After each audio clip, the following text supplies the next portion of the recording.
नमस्कार, challenge board में आप सभी का स्वागत है। दोस्तों, मैं हूं विकेश कुमार और आज की इस वीडियो में हम लोग बात करेंगे प्रश्नावली 5.3 के प्रश्न संख्या तीसरा का 9 नंबर 10 नंबर। दोस्तों, यदि आप इस चैनल पर नए हैं तो एक लाइक कर दीजिएगा।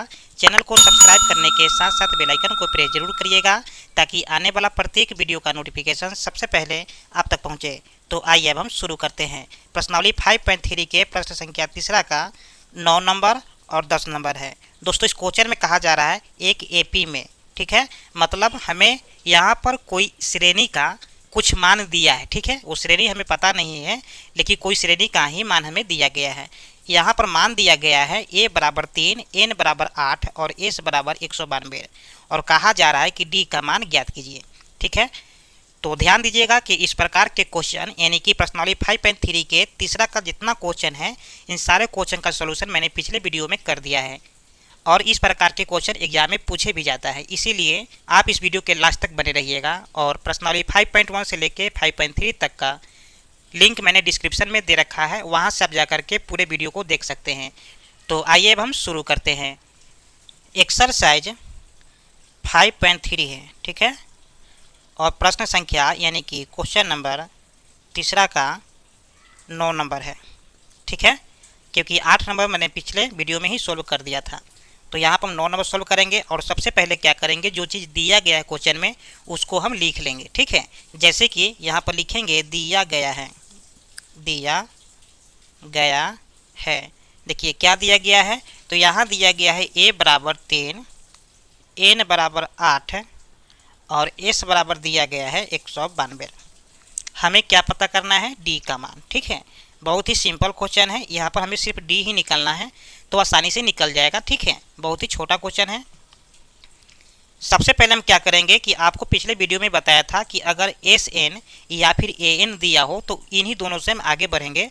अगर इन दोनों में से कोई एक दिया हो तो उसी से हम आगे बढ़ेंगे, ठीक है। जैसे कि यहाँ पर हमें दिया है एस का मान 192 तो हम इसी से आगे बढ़ेंगे, ठीक है। तो यहाँ पर लगा देंगे एस का फॉर्मूला, तो एस बराबर होता है n/2 into 2a plus n-1 into D. हमें निकालना क्या है, डी का मान। तो मतलब डी का मान हमें नहीं दिया होगा। यहाँ पर क्या करेंगे, हम वैल्यू को पुट कर देंगे, ठीक है। यानी कि एस का मान हमें दिया है 192 तो यहाँ पर लिख देंगे 192 बराबर n का मान दिया है 8 तो बट्टा में 2 है और 2 गुने a का मान हमें 3 दिया है प्लस n का मान हमें 8 माइनस 1 और d का मान नहीं दिया है, ठीक है। देखिए इसको हम सोल्व कर लेंगे, 192 हो जाएगा, ठीक है यहाँ पर। और ये जब कैंसिल होगा 4 बार में तो यहाँ पर लिखेंगे हम 4 और 3 दूना 6 हो जाएगा प्लस 8 में से 1 जाएगा तो 7 और जब d से गुना कर देंगे तो 7d हो जाएगा, ठीक है। ध्यान दीजिएगा कि इन सब के गुना में 4 है तो बराबर की साइड में आएगा तो भाग में हो जाएगा, ठीक है। तो यहाँ पर हो जाएगा 192 बट्टा में आ जाएगा 4 बराबर 6 प्लस 7d हो जाएगा। देखिए 4 से यहाँ पर कटने वाला है, 4 चौका 16 हो जाएगा और 4 से 4 8 32 यानी कि 48 बार में कट जाएगा।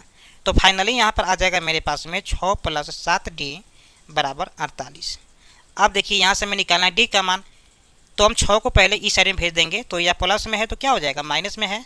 तो फाइनली यहाँ पर हमें 7d बच जाएगा, 48 माइनस 6 हो जाएगा। समझ में आ रहा है। चलिए अब क्या करेंगे, इन दोनों को माइनस करेंगे तो यहाँ पर हो जाएगा 7d बराबर 48 में से 6 हो जाएगा तो 42 हो जाएगा। अब यहाँ से निकालेंगे हम d का मान, तो 7 और d का संबंध गुना से है तो बराबर की साइड में जाएगा तो भाग में हो जाएगा। तो हो जाएगा यहाँ पर d बराबर 42 बट्टा 7। देखिए 7 छक 42 तो फाइनली यहाँ पर आ गया मेरे पास यानी कि d का मान आ गया 6 और क्वेश्चन के अनुसार हमें d का मान ही निकालना था, ठीक है। तो ये हो गया मेरा फाइनल आंसर। चलिए तो अब हम क्या करेंगे कि प्रश्न संख्या तीसरा का 10 नंबर देख लेते हैं। ये प्रश्न संख्या तीसरा का 10 नंबर, ठीक है। यहाँ भी वही चीज़ करेंगे, दिया गया है, ठीक है, दिया गया है। तो जो चीज़ हमें दे दिया गया है उसको हम लिख लेंगे, ठीक है। तो यहाँ पर दिया गया है क्या, यानी कि एल बराबर दिया है 28, एस बराबर दिया है 144 और यहाँ पर दिया है कुल पद, ठीक है, कुल पद बराबर दिया है 9 और कहा जा रहा है कि ए का मान ज्ञात करिए, ठीक है। ये भी बहुत ही इजी क्वेश्चन है। यहाँ पर सिर्फ हमको ए का मान निकालना है, लेकिन यहाँ पर हमें एक चीज़ देखने को मिला है, एल। ठीक है, तो एल का मतलब ए एन ही होता है, मतलब अंतिम पद होता है। और यहाँ पर कुल पद का मतलब हो गया एन का मान। तो यहाँ पर एन का मान हमें 9 दे रखा है और ए एन का मान 28 दे रखा है और एस का मान तो 144 है ही।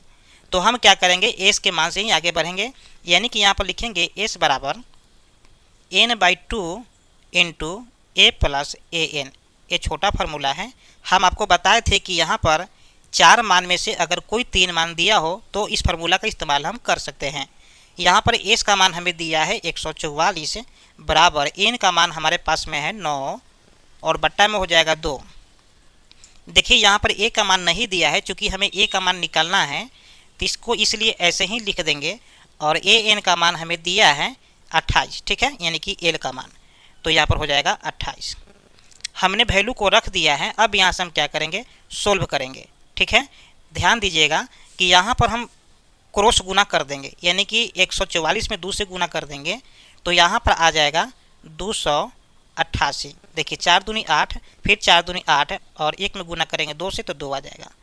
अब 9 में गुना कर देंगे ए से और 28 से, तो 9 में गुना करेंगे ए से तो यहाँ पर आ जाएगा 9a प्लस 9 में गुना करेंगे 28 से तो कितना आएगा, देखिए 28 में गुना करेंगे 9 से तो 8 9 72 के 2 यहाँ से 7 और 9 दूना 18 और 18 7 कितना होता है 25।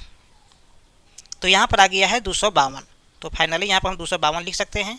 चलिए अब ध्यान दीजिए यहाँ पर कि 252 प्लस में है तो बराबर की साइड में आएगा तो क्या होगा, माइनस में हो जाएगा, यानी कि 288 माइनस 252 बराबर में हो जाएगा 9a। अब यहाँ से माइनस कर लेंगे, यानी कि 8 में से 2 गया तो यहाँ बच जाएगा 6, फिर 8 में से 5 गया तो यहाँ बच जाएगा 3 और 2 में से 2 गया तो 0 हो जाएगा। ठीक है, तो यहाँ पर आ गया 9a। स्पष्ट है। अब यहाँ से हम निकालेंगे ए का मान। देखिए ए का मान जैसे ही निकालेंगे तो 9 और ए का संबंध गुना से है तो बराबर की साइड में आएगा तो क्या हो जाएगा, भाग में हो जाएगा, यानी कि 9 बट्टा में आ जाएगा। तो यहाँ पर हो जाएगा 36/9। तो कैंसिल करेंगे तो यहाँ पर 4 बार में कैंसिल हो जाएगा। तो फाइनली यहाँ पर आ जाएगा ए बराबर 4। क्वेश्चन के अनुसार हमें ए का मान पूछा जा रहा था, जो कि यहाँ पर 4 मान आ चुका है। ठीक है, तो ये हो गया मेरा फाइनल आंसर। उम्मीद करते हैं कि ये वीडियो आपको समझ में आ गया होगा। फिर मिलते हैं एक और नए वीडियो में, तब तक के लिए जय हिंद।